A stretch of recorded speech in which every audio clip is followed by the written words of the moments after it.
5:05 Colombia के अराराकुआरा airport के runway पर एक छोटा सा सेस्ना 206 विमान, जिसका रजिस्ट्रेशन नंबर HK2803 था, उड़ान भरने के लिए तैयार खड़ा था।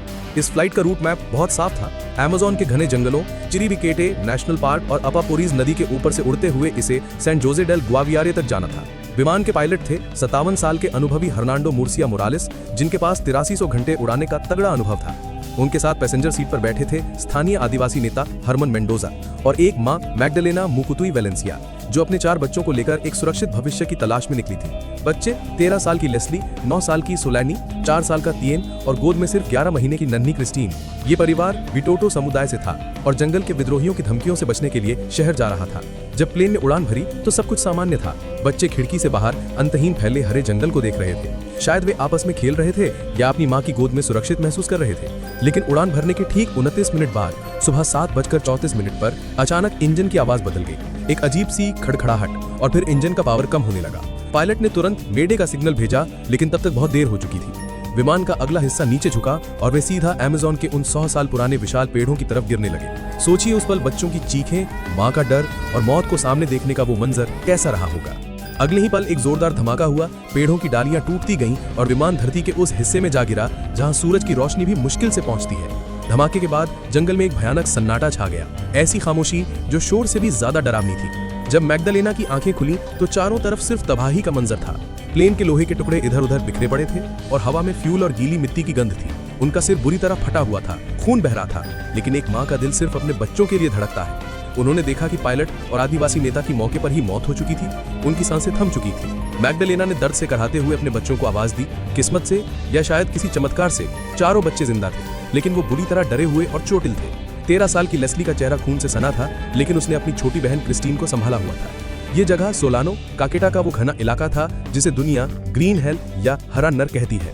यहाँ इंसान का राज नहीं, बल्कि जगुआर, एनाकोंडा और जहरीले कीड़ों का राज चलता है। जैसे जैसे शाम ढलने लगी, जंगल का असली डरावना रूप सामने आने लगा। सूरज डूबते ही वहाँ घुप अंधेरा हो गया, इतना अंधेरा कि अपना हाथ तक न दिखे। और फिर शुरू हुआ आवाजों का खेल। कभी पास से गुजरते किसी जानवर के पैरों की आहट, तो कभी दूर से आती जगुआर की दहाड़। वो पहली रात किसी बुरे सपने से कम नहीं थी। टूटे हुए प्लेन के मलबे में दुबक कर, अपनी घायल मां से चिपक कर उन 4 मासूम जानों ने मौत के साए में अपनी पहली रात काटी। उन्हें नहीं पता था कि ये तो बस शुरुआत है, असली परीक्षा तो अभी बाकी है। अगली सुबह जब सूरज की पहली किरणें पेड़ों के घने पत्तों को चीरकर नीचे आईं, तो नजारा और भी भयावह था। रात के अंधेरे ने जिस तबाही को छुपा रखा था, दिन की रोशनी ने उसे साफ कर दिया। बच्चों ने देखा कि वे दुनिया से पूरी तरह कट चुके हैं। चारों तरफ सिर्फ पेड़ थे, कोई रास्ता नहीं, कोई घर नहीं, कोई इंसान नहीं। लेस्ली, जो घर में सबसे बड़ी थी, उसने समझदारी दिखाई।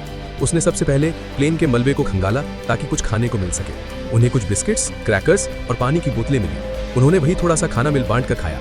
माँ मैग्डलेना की हालत हर पल बिगड़ रही थी। उनके घाव गहरे थे और शरीर से खून बहुत बह चुका था। फिर भी उन्होंने बच्चों को हिम्मत दी, उन्हें गले लगाया और कहा कि कोई न कोई उन्हें बचाने जरूर आएगा। वे आसमान की तरफ टकटकी लगाए देखते रहे कि शायद कोई हेलीकॉप्टर दिखे, शायद कोई प्लेन गुजरे। लेकिन अमेज़न का कैनोपी इतना घना होता है कि ऊपर से नीचे जमीन पर कुछ भी देखना लगभग नामुमकिन होता है। हर गुजरता घंटा उनकी उम्मीद को तोड़ रहा था। वे बस इंतजार करते रहे। 1 दिन, 2 दिन, 3 दिन बीत गए। प्लेन के मलबे के पास सड़ती हुई लाशों की बदबू और मां की बिगड़ती हालत ने बच्चों के मन में गहरा डर बैठा दिया था। दोस्तों, कहानी के इस मोड़ पर आपका दिल भी सहम गया होगा। सोचिए उन बच्चों पर क्या गुजर रही होगी जिनके सिर से बड़ों का साया उठने वाला था। ये सर्वाइवल की जंग आगे और भी रोंगटे खड़े करने वाली है। अगर आपको ये रियल लाइफ स्टोरी और मेरी मेहनत पसंद आ रही है तो प्लीज 1 सेकंड निकालकर चैनल को अभी सब्सक्राइब कर लें और बेल आइकन दबा दें।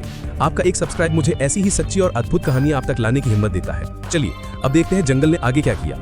चौथा दिन आते आते माँ मैग्डलेना को एहसास हो चुका था कि अगर वे यहीं बैठे रहे तो मदद आने से पहले ही वे सब मर जाएंगे। उनके शरीर में अब जान नहीं बची थी, लेकिन बच्चों को बचाने की जिद ने उन्हें खड़ा किया।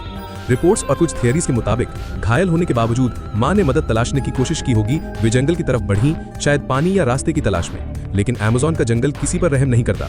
वहाँ की जमीन कई जगहों पर दलदल यानी स्वयम्स जैसी होती है। कमजोर और घायल मैग्डलेना का पैर फिसला और वे एक दलदली हिस्से में जा फंसी।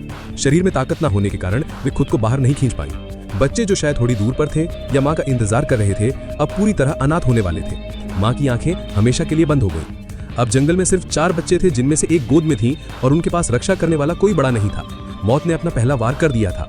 माँ की मौत के बाद एक पल के लिए सब कुछ बिखर गया। बच्चे रोए, चिल्लाए, लेकिन जंगल ने उनकी आवाज सोख ली। लेकिन तभी 13 साल की लेस्ली ने अपने आंसू पोंछे। उसे याद आया माँ ने क्या कहा था, खुद को बचाओ। उस पर लेस्ली सिर्फ एक बहन नहीं रही, वो उन तीनों बच्चों की माँ और पिता दोनों बन गई। विटोटो आदिवासी समुदाय की परवरिश ने उसे बचपन से ही जंगल के नियम सिखाए थे और अब वही ज्ञान उनकी ढाल बनने वाला था। लेस्ली जानती थी कि प्लेन के पास अब और नहीं रुकना चाहिए, क्योंकि वहां लाशें सड़ रही थीं और वो हिंसक जानवरों को आकर्षित करेंगी। उसने तुरंत काम शुरू किया। उसने प्लेन के मलबे के अंदर घुसकर हर एक कोने को छान मारा। उसे वहां फरीना यानी कसावा का आटे का एक पैकेट मिला, जो अमेज़न के आदिवासियों का मुख्य भोजन होता है। उसने कुछ कपड़े, तौलिए, एक टॉर्च और सबसे जरूरी एक मच्छरदानी यानी मस्कीटो नेट भी निकाल ली। वो जानती थी कि जंगल के मच्छर मलेरिया और डेंगू जैसे जानलेवा रोग दे सकते हैं। अपने छोटे भाई बहनों का हाथ पकड़कर और नन्ही क्रिस्टीन को अपनी पीठ पर कपड़े से बांधकर लेस्ली ने उस क्रैश साइट को अलविदा कहा। वे एक अनजान दिशा में कदम बढ़ाए, जहां हर झाड़ी के पीछे मौत उनका इंतजार कर रही थी। जैसे ही वे प्लेन से दूर हुए, जंगल और भी घना और डरावना होता गया। अमेज़न के इस हिस्से में पेड़ इतने ऊंचे और घने हैं कि वे आसमान को पूरी तरह ढक लेते हैं। दिन के 12 बजे भी वहां शाम जैसा धुंधलका रहता है। बच्चों को पता ही नहीं चलता था कि कब दिन हो रहा है और कब रात। सबसे बड़ी मुसीबत ही वहां का मौसम। अमेज़न में कब बारिश हो जाए कोई नहीं जानता। अचानक मूसलाधार बारिश शुरू हो जाती, जो घंटों तक चलती। उनके पास सिर छुपाने के लिए कोई छत नहीं थी। भीगे हुए कपड़ों में बच्चे ठंड से बुरी तरह कांपने लगते। हाइपोथर्मिया का खतरा हर पल मंडरा रहा था। रात होते ही लेस्ली एक नन्ही आर्किटेक्ट बन जाती। वे पेड़ों की बड़ी पत्तियों, खासकर केले के पत्तों और टहनियों को जोड़कर एक छोटा सा शेल्टर बनाती। वे गीली जमीन पर पत्ते बिछाती ताकि बच्चों को ठंड न लगे। रात के सन्नाटे में कीड़ों की अजीब आवाजें, मेंढकों की टर्टर आवाज और कभी कभी किसी बड़े जानवर के चलने की सरसराहट उनकी नींद उड़ा देती थी। हर रात वे यही सोचते थे कि क्या वे अगली सुबह का सूरज देख पाएंगे। लेकिन लेस्ली हार नहीं मान रही थी। उसकी हिम्मत ही उन सब की सांस थी। इस पूरे सफर में सबसे बड़ी चुनौती थी 11 महीने की क्रिस्टीन को जिंदा रखना। एक ऐसा बच्चा जो सिर्फ माँ के दूध पर निर्भर हो, उसे जंगल में कैसे बचाया जाए। यहाँ लेस्ली ने गजब की सूझबूझ दिखाई, जिसे सुनकर बड़े बड़े सर्वाइवल एक्सपर्ट्स भी हैरान रह गए। उसने साथ लाए हुए फरीना यानी कसावा आटे को पानी में घोलना शुरू किया। ये घोल दूध जैसा बन जाता था और यही घोल उसने अपनी नन्ही बहन को पिलाया। जब तक आटा था, क्रिस्टीन की जान इसी से बची रही। लेकिन पानी, जंगल में साफ पानी की कोई बोतल नहीं थी। प्यास जब बर्दाश्त के बाहर हो जाती तो उन्हें मजबूरन जंगल के नालों, गड्ढों और पत्तियों पर जमा हुआ गंदा पानी पीना पड़ता। वे जानते थे कि ये पानी उन्हें बीमार कर सकता है, उनके पेट में इन्फेक्शन हो सकता है, लेकिन प्यास से तड़प कर मरने से बेहतर था ये रिस्क लेना। कई बार पानी की तलाश में उन्हें बहुत दूर तक भटकना पड़ता था।